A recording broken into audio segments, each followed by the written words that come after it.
Well, hello and welcome to the Movie Paradise. I am your host, Nathanael Molnár, and this is Movie Night Tonight. Every single week here, we watch a new film and we discuss it in depth, with each month having a new theme. This is the very first episode in the month of April, which means we have a new theme, and the theme of the month of April is Edgar Wright Movies, and we're kicking off Edgar Wright Month with 2004's Shaun of the Dead. I'm your host, Nathanael Molnár. I'm joined by a great panel. With me is Matt Smith. Woo, great panel. Great panel indeed. Great panel. You guys are great. Everyone's great. But me specifically, I love Edgar Wright, and I'm very happy that, I don't know, was it your idea to do a director month? Well, I think I had talked about doing a Christopher Nolan month, not for April, at some point. And then I think you might have mentioned Edgar Wright. I probably was the one to bring up Edgar Wright. And then everyone else who's usually involved in Movie Night Tonight was like, oh yeah, Edgar Wright sounds great. And I was like, all right, let's do Edgar Wright then. Apparently everyone still loves the idea of Edgar Wright Month, because this studio's packed right now with so many people. Dude, everyone said they were planning on coming. Everyone.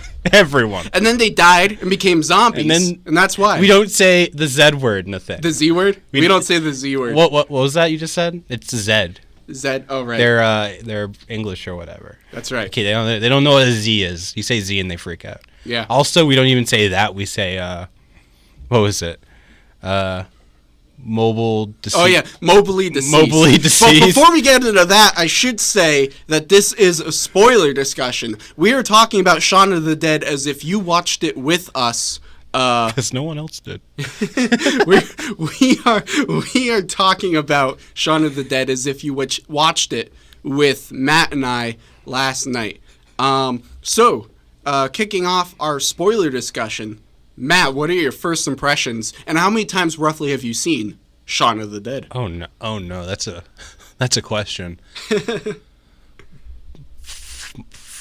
More than 4 times. I think I can remember 4 specific times that I've watched this movie. And I think that goes with the rest of the trilogy. Matt, I've seen movies that I hate more than 4 times. I saw Green Lantern probably 4 times. Why? I can't stand them. Why? I don't know.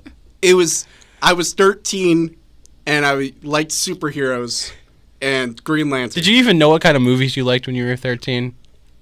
I don't really You know. maybe. I didn't. I know I just watched whatever was in front of me. Yeah. No, Edgar Wright's my favorite director, so I'm very happy for this month, and I love this movie.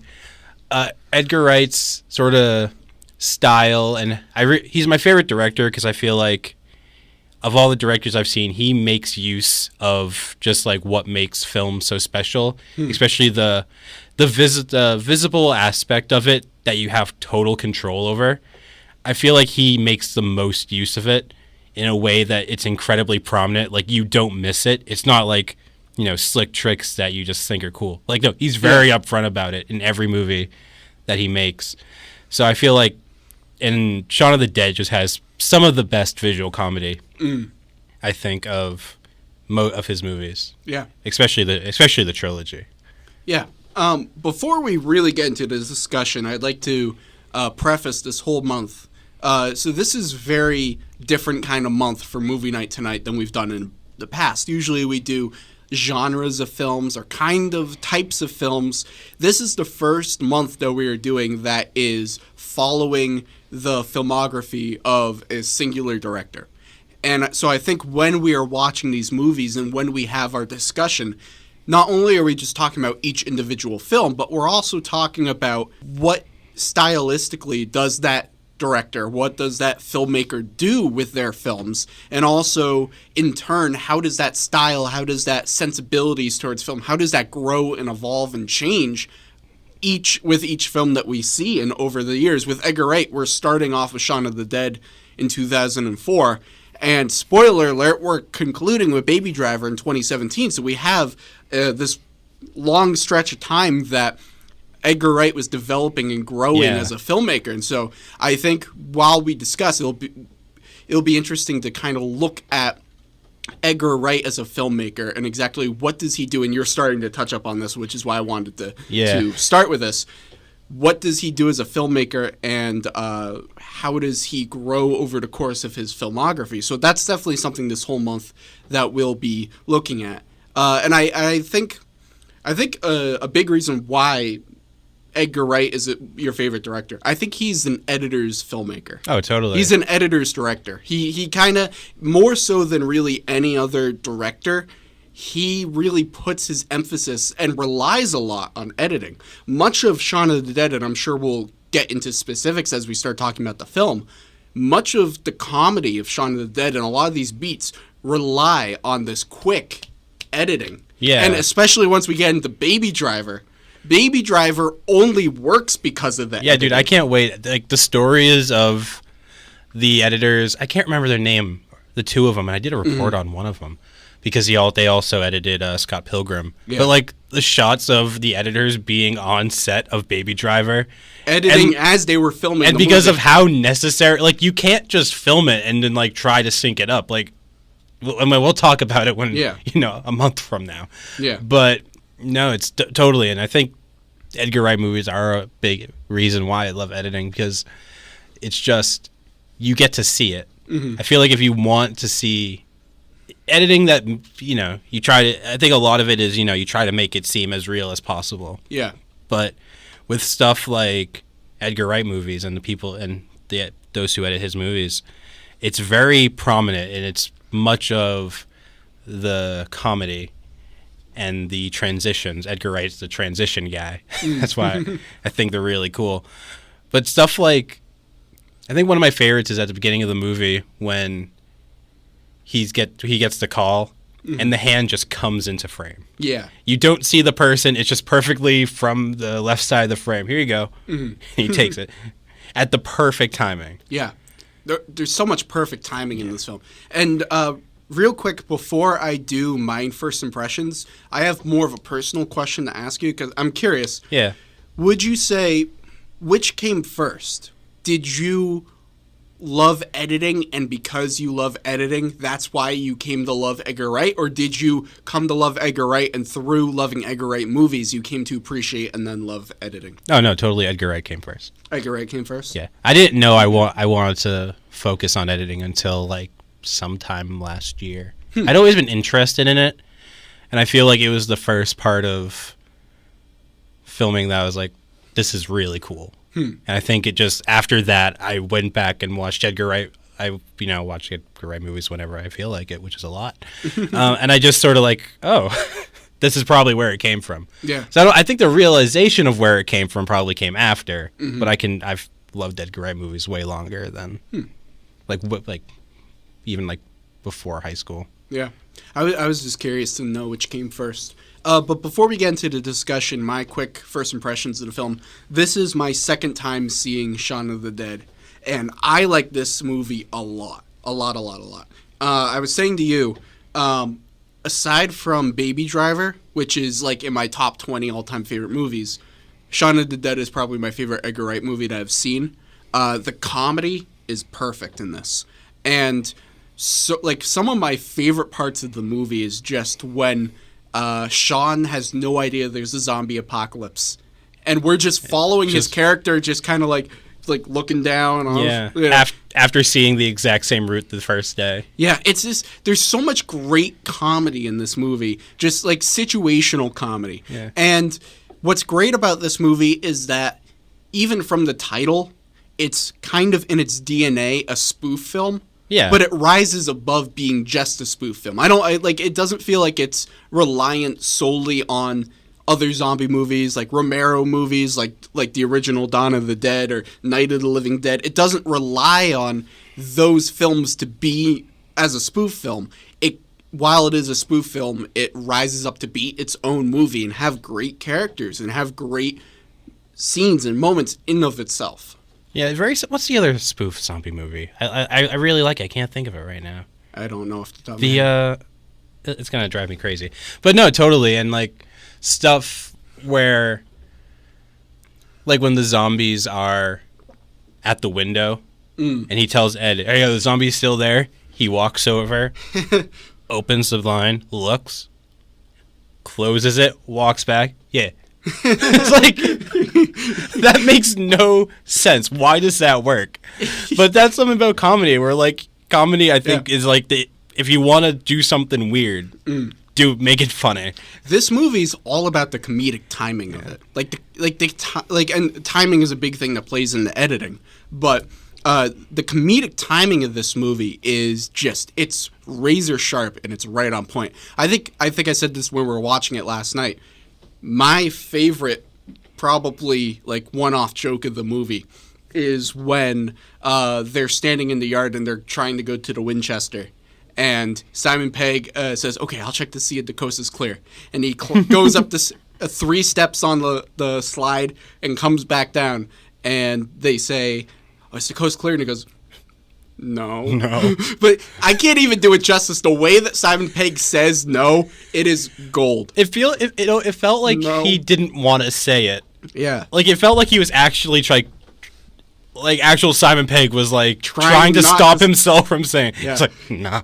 Yeah, it was perfect. It was absolutely perfect. It wouldn't surprise me if that was like a messed up take that they just used because of how genuine and like weird, awkward it sounded. He's like, no, man, we're dead. It was perfect. There's like you were talking about with the phone coming in. I love all those shots. Edgar Wright's kind of weird play on montages where it's just the camera just kind of zooms in on something and it just repeatedly does that, and it kind of creates this a little bit of a disorienting effect, but it's so effective in just kind of, okay, we know what this character is going to be doing. Like when Shaun says, "Oh, I got to go to work," we know all the steps that he's got to do to get to work, and it's just shot, boom, boom, boom, boom, now he's at work. Yep. And it's like, it's a perfect way to just kind of, as you were mentioning before, just transition. And it's one of those things where, and I see this a lot in Edgar Wright's movies, he is very much, he does not play into filmmaking conventions. He is a director who will take things and put his own spin on it, do it in his own way. This is his version of the montage. Yeah. This is his version of how, because you could have just done just regular shots of Shaun doing all those things. It didn't have to be zoom in, cut, zoom in, cut. You could have just done regular shots, but Edgar Wright looks at something and goes, how can we make this more interesting? How can we do this in a way that hasn't been done? It's more visually stimulating and also fits into the tone of the film. Yeah, there's a lot of that in Hot Fuzz. A lot of the, when they're grabbing equipment. Yeah. And that's the thing, the stuff he does exists through every movie. You can talk about that, for example, and I can show you, okay, this is the part where it does in Shaun of the Dead. This is where it is in Hot Fuzz. This is where it is in Scott Pilgrim. There's a lot of it in Scott Pilgrim. And then even in Baby Driver is going between Shaun of the Dead and Baby Driver. Yeah. It's just this is what happens when you have a director that over time is just allowed to do whatever they want. Yeah. And stuff in Baby Driver is just so much more. Yeah. It makes total sense. I feel weird talking about it. Yeah. But it's important. I feel like it's important. In Baby Driver, the getting the coffee. Mm-hmm. That feels so Edgar Wright. Yeah. But I don't know if he would have been able to do that in 2004. Exactly. It's all about how he's growing as a filmmaker. Yeah. And he's consistent. Exactly. Yeah. It is a style. Kind of like Wes Anderson, but less artsy. Yeah. I know exactly what you mean.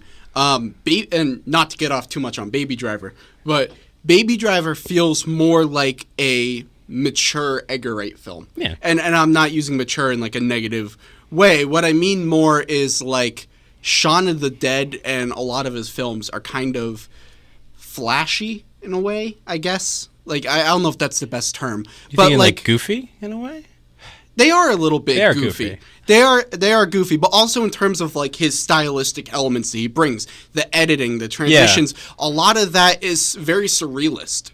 But then when you go into Baby Driver, I feel like Baby Driver, in terms of how the movie is made, you don't have a lot of those a lot of the non-surrealist moments of that film comes from just like the synchronization of the sound and the visuals, but we don't necessarily have transitions in that. That feels like it's the most conventional movie Edgar Wright has made. It's more the craft behind the making of the movie. Yeah, you're totally right. Yeah.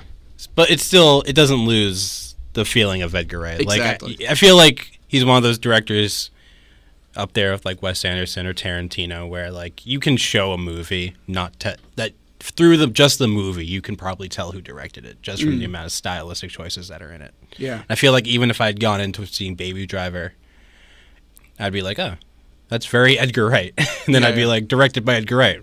Okay. Oh yeah, you didn't need to convince me of that. I figured that out from the first scene.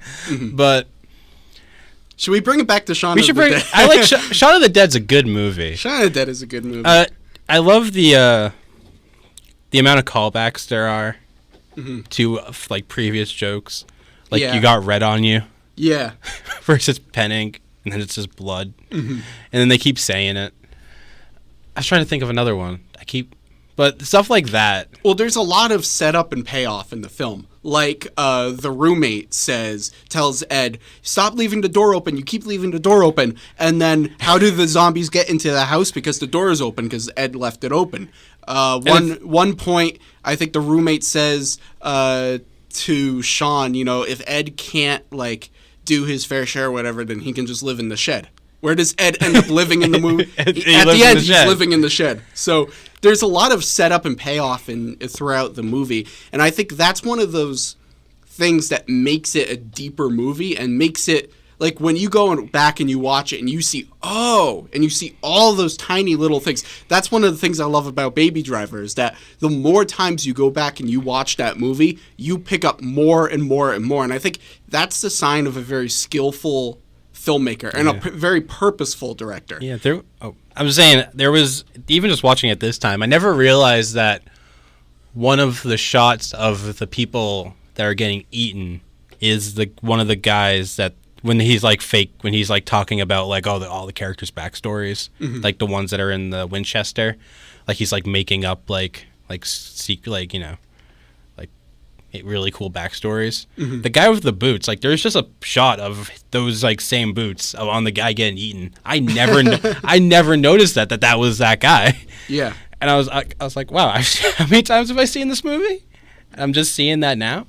So going back to this idea of like things that are getting set up and paid off, one of the things that I really didn't even notice until I started reading about the movie was and maybe you know this or not, or picked up on it or not, but when Ed and Shaun are sitting at the Winchester at the very beginning of the movie, and Ed starts talking about, he's saying, hey, because Shaun just got dumped by his girlfriend. Ed is saying, hey, tomorrow we'll do a day of drinking. And this is what he says he's going to be doing. We'll do Bloody Marys, then we'll do Bite at the King's Head, followed by Little Princess, followed by Stagger Back, and then go back to the bar for shots.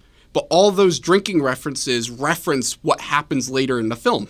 So Bloody Mary is the name of the girl in the garden, the zombie in the garden that they find, followed by a bite at the King's Head, which is a reference to the mom's boyfriend. Oh. And then he said, couple was the next drink. David and Dee. So the David and then Diane goes back to them. And then Little Princess, reference to Liz. Stagger Back, where they impersonate zombies. And then go back to the bar for shots. They're at the Winchester with the rifle. Huh.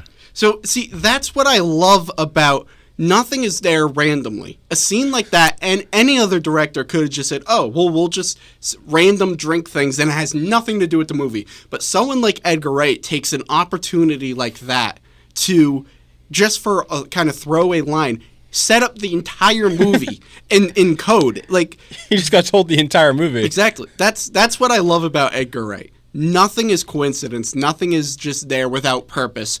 Every little thing in the movie has meaning. Even just background things. Even just tiny background things like posters or whatever. It all has very specific, deliberate purpose. Yeah. The couple outside the Winchester that are like making out when they go in, But then there's that shot where they're coming out and they still look like they're making out, but then you realize that one's just actually eating the other person. That might be one of my favorite, just like throwaway things. Just like it's just there, and like, it's so cool. And they, especially when they're coming back drunk, and they're just straight up looking at him, you're like, like okay, get a room or whatever. Yeah. And then after, like, her body like falls over in half, or there's like the zombie. Then they're like, da da da da da da da. He's like, yeah. I love they did this twice in the movie, but when it starts at Shaun's feet and he's yawning, but it's made to sound like a zombie noise. He's like, and then it gets to his mouth and he goes, yeah.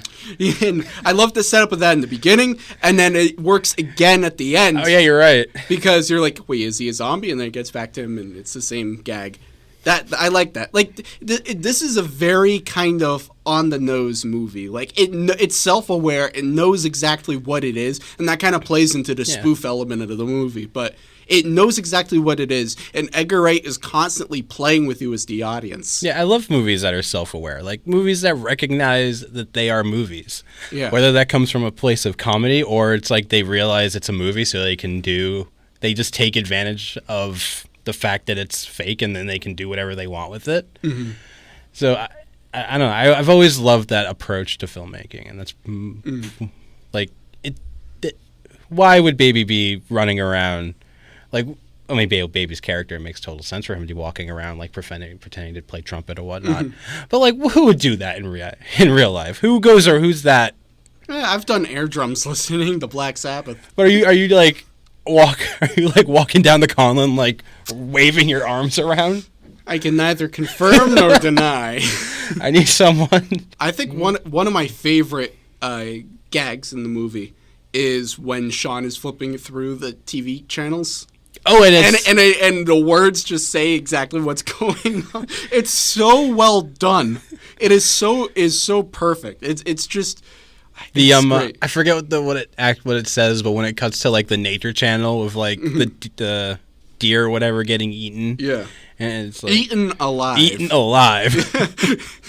They do a lot of those where like going back to the idea setup and payoff, even just like in the moment. Like I think one of the very first things is when Ed and Shaun and Liz and they're all Diane and David. Yeah. See, sign of a great movie is when you know all the characters' names.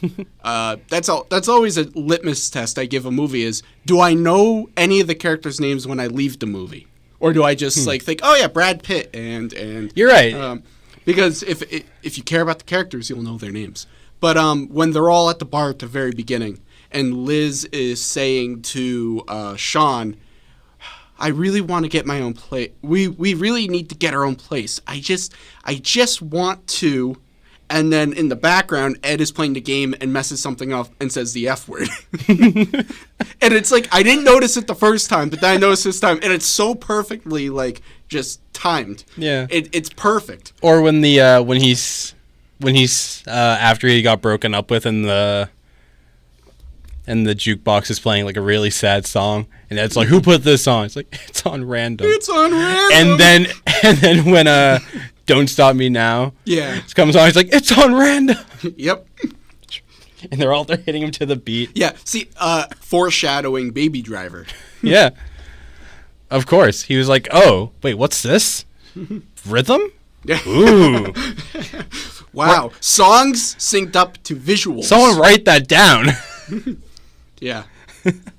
I think, and also one of my favorite, you talked about when Ed went to the window, checked and saw the zombies. One of my favorite ones is when the power is down in the bar and David goes to, it was Shaun. Shaun goes to the fuse box and he's like, let's see, try the lights. And he flicks the one light on and the door right next to him lights up and all the zombies are there. And then he's like, nope, turns out the light, shuts the shade, and walks away. I love the shutting of the shade because it's like, that doesn't do anything, but it's just it's so perfect. Good. And I love movies like this because that you can, after watching it, you just go back and remember every little bit. Because it's so quick and everything is like so, it's right after another. You don't have time to think about it the whole time. Yeah. But after that, you just start remembering everything about it. Yeah. I loved it. And another thing, I remember multiple times in classes when talking about sound design, Edgar Wright has come up. I forget the word that Kevin used. I paid attention in that class. I did. But it was it's the very over-the-top cartoony sounds that Edgar Wright uses.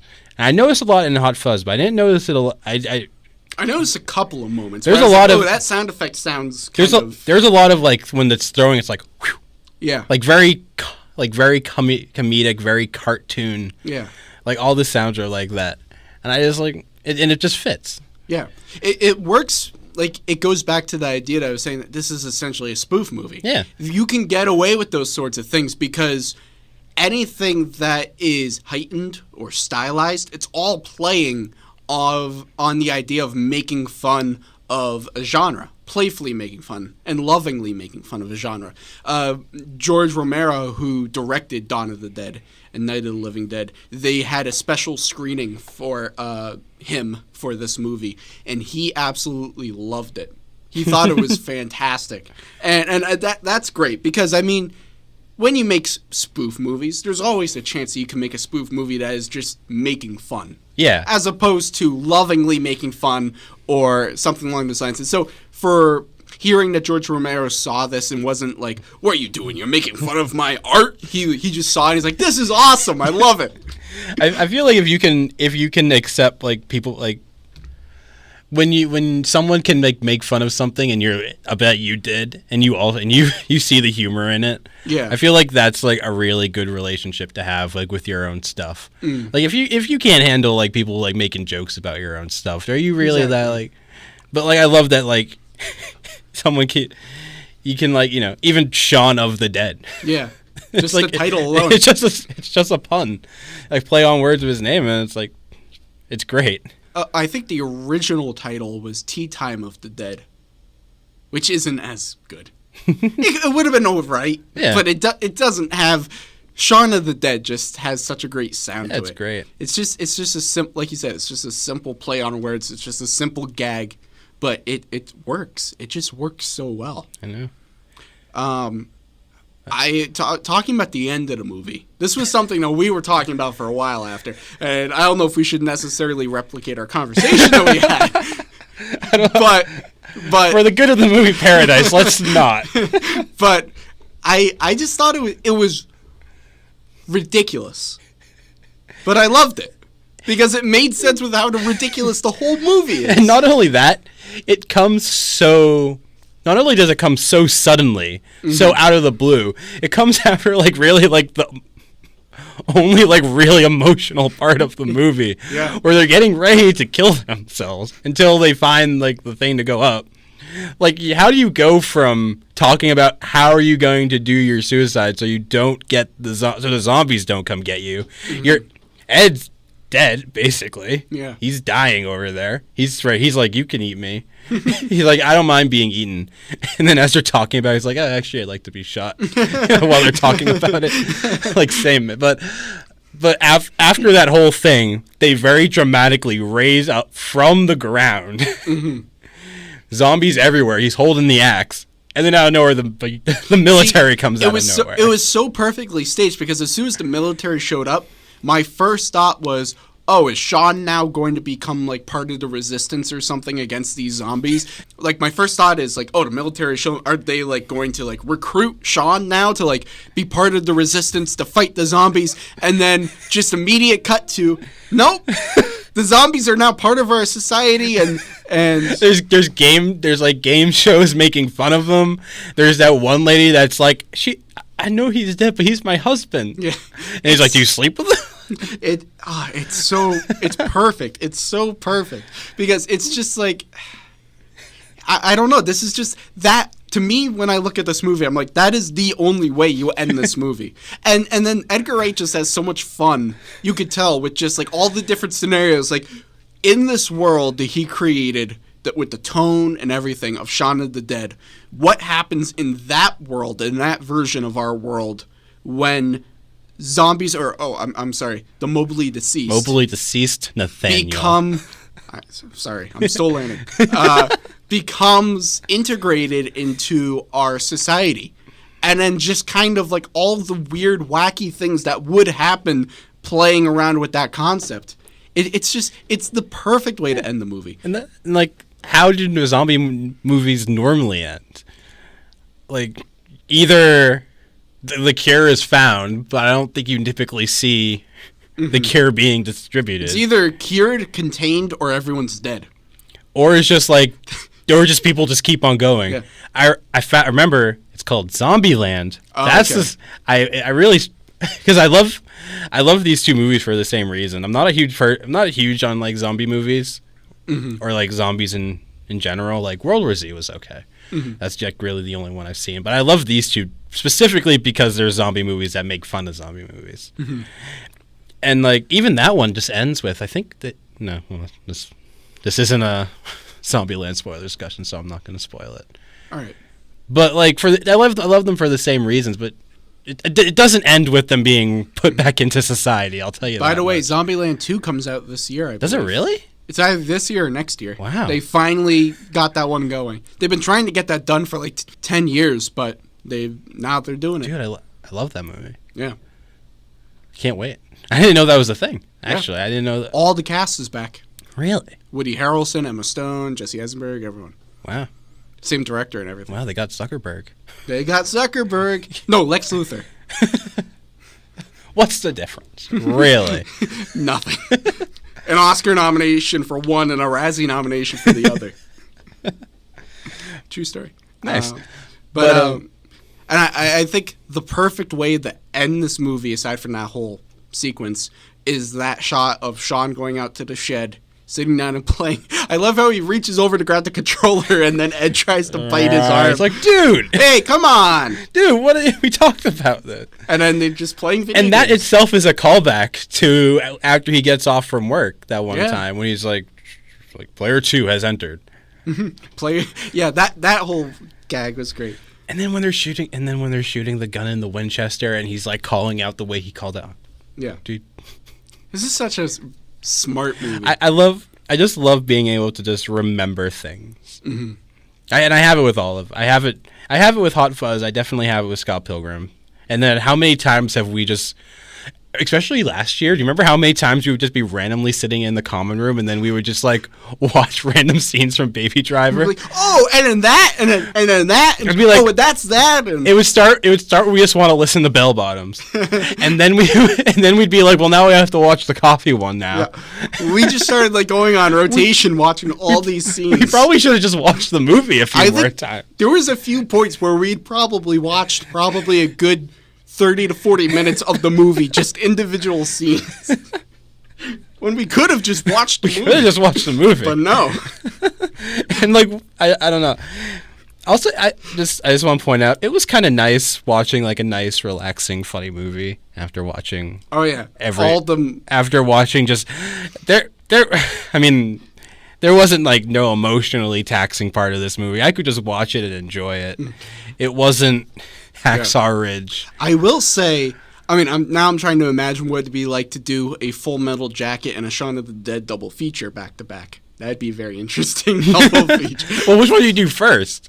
Is it like, okay, survive this, and then you're rewarded with I guess. Shaun of the Dead, or do you like make people do you lull people into a false sense of security with Shaun of the Dead, and then like, okay, guys, now we're gonna watch Full Metal. Only the first half. Yeah.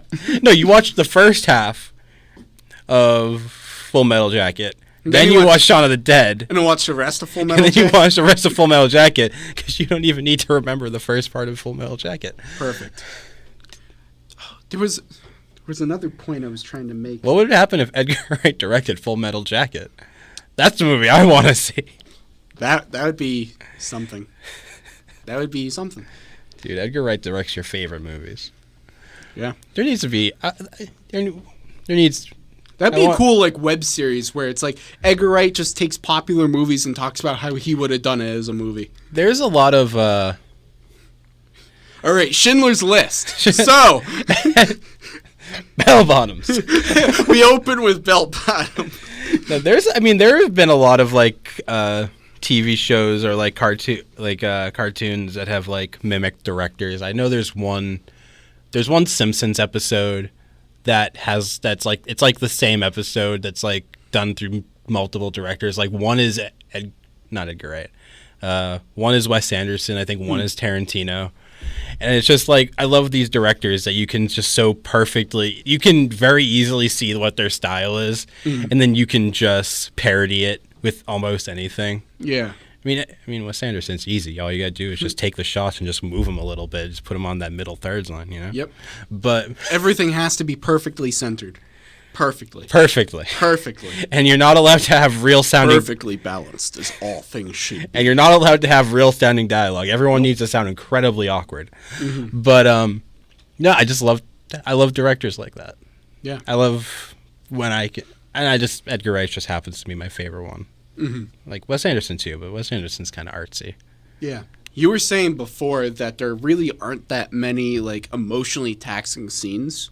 While that is true, I do want to point out that scene where Shaun has to shoot his mom. Oh, there's that is so well done. The performance that Simon Pegg gives in that moment, I mean, his performance in the whole movie is great, but that moment where he really has to turn it on, that scene is great because you really 100% feel like he is shooting his mom. And he has to be put in that position to do that. Gun at my mom.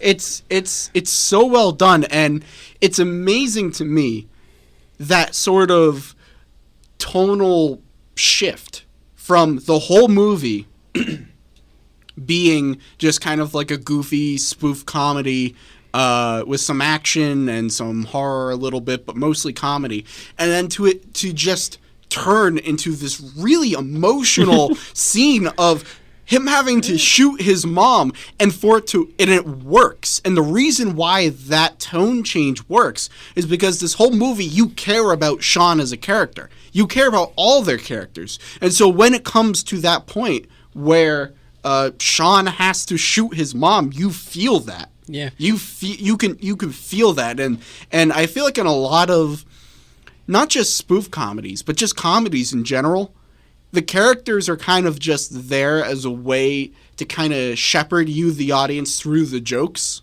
There aren't too many great comedies that really have well fleshed out, well dynamic characters that you see as people. Yeah. You don't get that a ton in comedy, and that's not always the purpose of a comedy.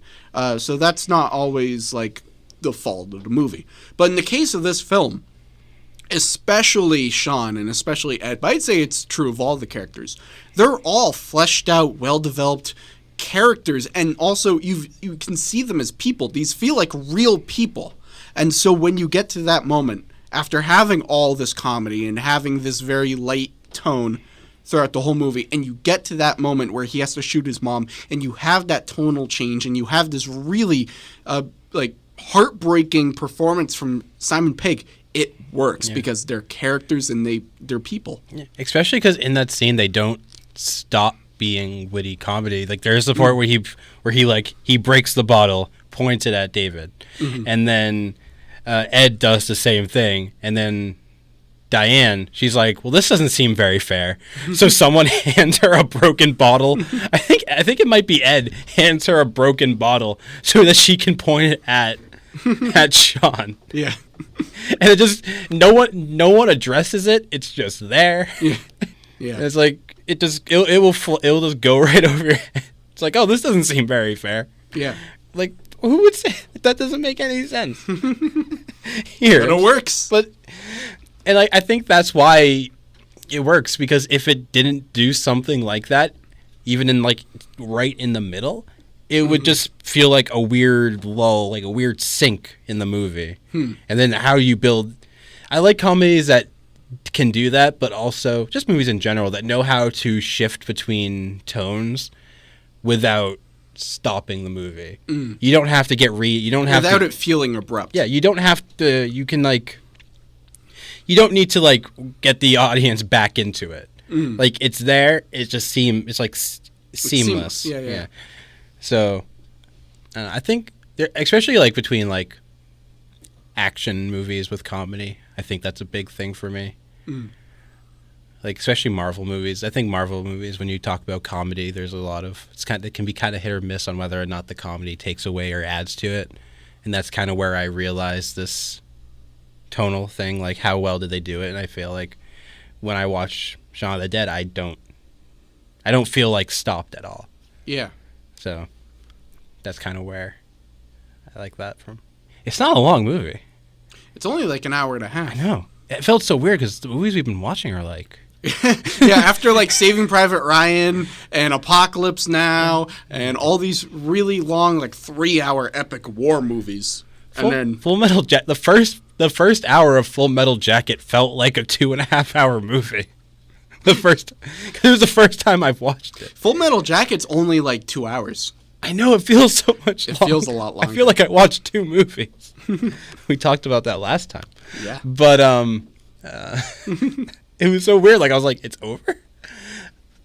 But hey. I feel like it wasn't very recently that like I acknowledged Edgar Wright as my favorite director. I think it was like he was always like my favorite director, but I never really acknowledged it. I vocalized it. Vocalized it. But now that like I've done that, I'm like, dude, I'm just so excited. I hear him; he's making a new movie, and I'm just like, I want to see it. Yeah. As we bring this discussion to a close, Matt, what are your final thoughts on Shaun of the Dead? Final thought. Shaun of the Dead is my favorite of the Cornetto trilogy. Goes Shaun of the Dead, Hot Fuzz, and then the one that we don't talk about. It's not the nameless one. It's not that. It just has there's a very high bar that it had to beat, and it didn't do it. But no, it's like I would probably put it at my top of the trilogy, third favorite Edgar Wright movie. I'd have to think about it between it and Baby Driver, because one I've seen many times, and one I've seen I think Baby Driver twice, or maybe only once actually. It feels like I've seen it twice. Did you see it in theaters when it came out? I did not. Okay, so did you see it for the first time when we watched it last year? Okay. I feel like I've seen it multiple times because I've watched so many clips from it. Yeah. Speaking of callbacks. Yeah. Yeah, it's up there. And I think being like one of the favorite movies by a favorite director says a lot. Won't beat Scott Pilgrim though. Can't wait. So I would agree with you that, going into my final thoughts, I would agree with you that I actually haven't seen The World's End, but this is my favorite of the Cornetto trilogy as well.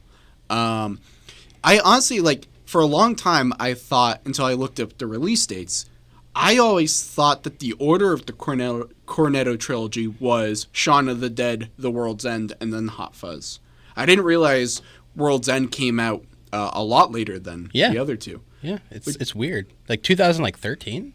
Yeah, so I think it was 2004 for Shaun of the Dead, 2007 for Hot Fuzz, and then 2013 for World's End.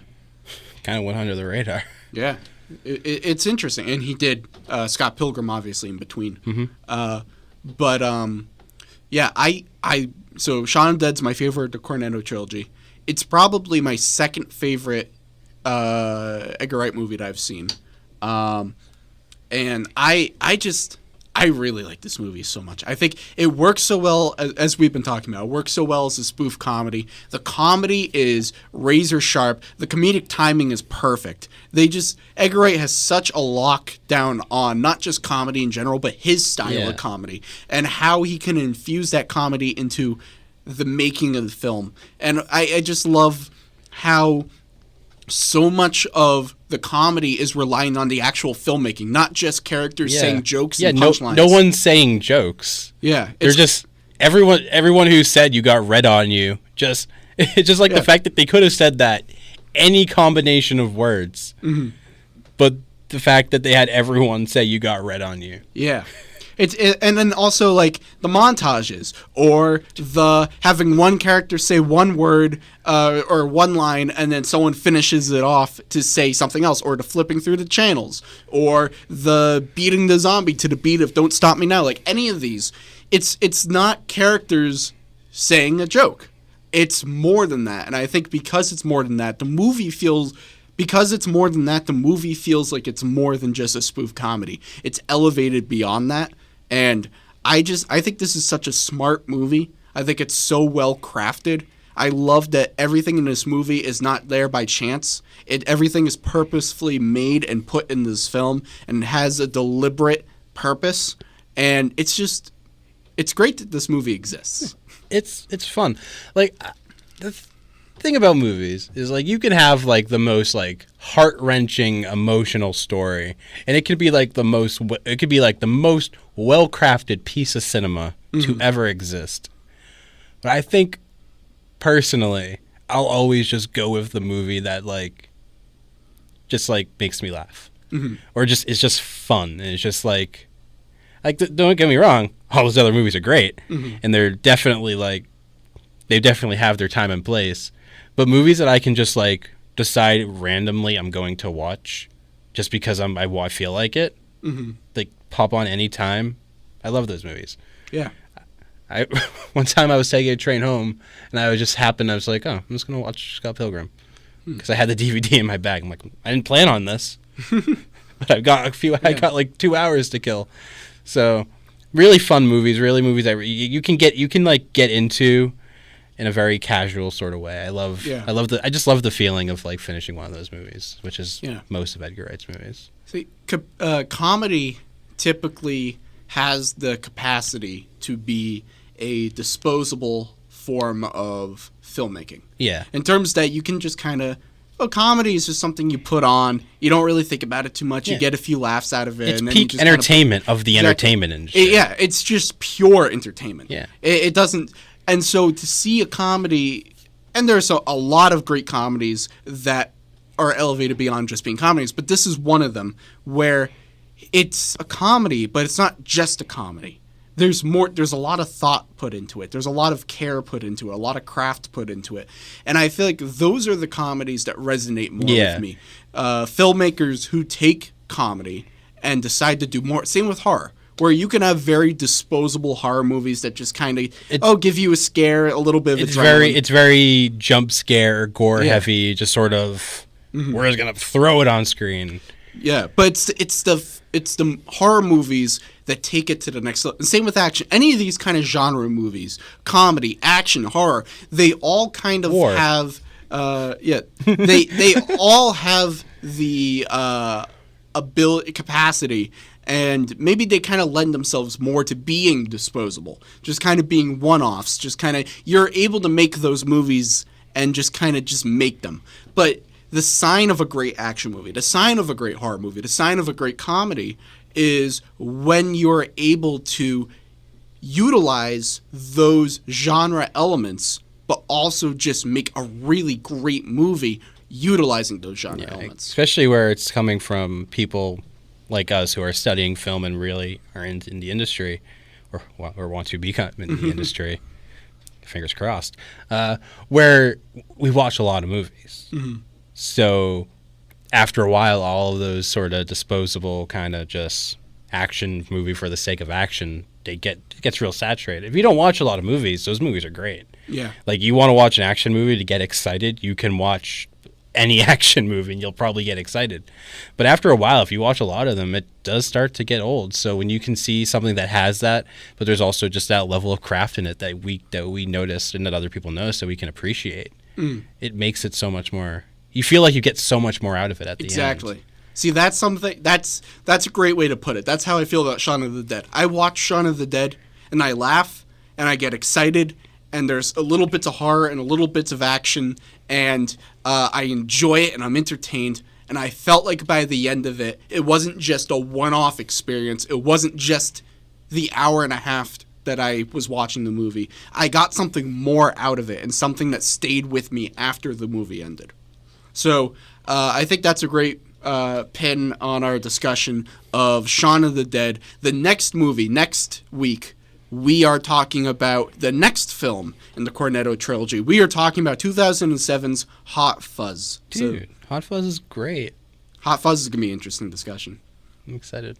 So, anyways, once again, I am your host, Nathanael Molnár. Thank you so much for listening. And I'd like to thank Matt Smith, my panel, for being here with me today. Can a panel be one person? Panel can be one person. Nice. I've Okay, decided cool. officially. All right. I have officially decreed. Call up Webster. Okay, I need you to change the definition of panel. Yes. So, always great to be here. Very excited. Yep, for the this whole month ahead. Some people get their favorite movies put in. Mm-hmm. I get my favorite director. You get your favorite month. Call it favoritism, but I'm here. Yes. So, anyways, be sure to like, comment, and subscribe for more content, and be sure to follow us on all of our various social medias at Movie Night TNT. That's Movie Night TNT. There you can get our links to our YouTube, to our Spotify, to our iTunes, where new episodes of Movie Night Tonight go up on every single Saturday. So you can get to links there through our social media handle at Movie Night TNT. And until next week, when we watch and discuss Hot Fuzz. Thanks for listening.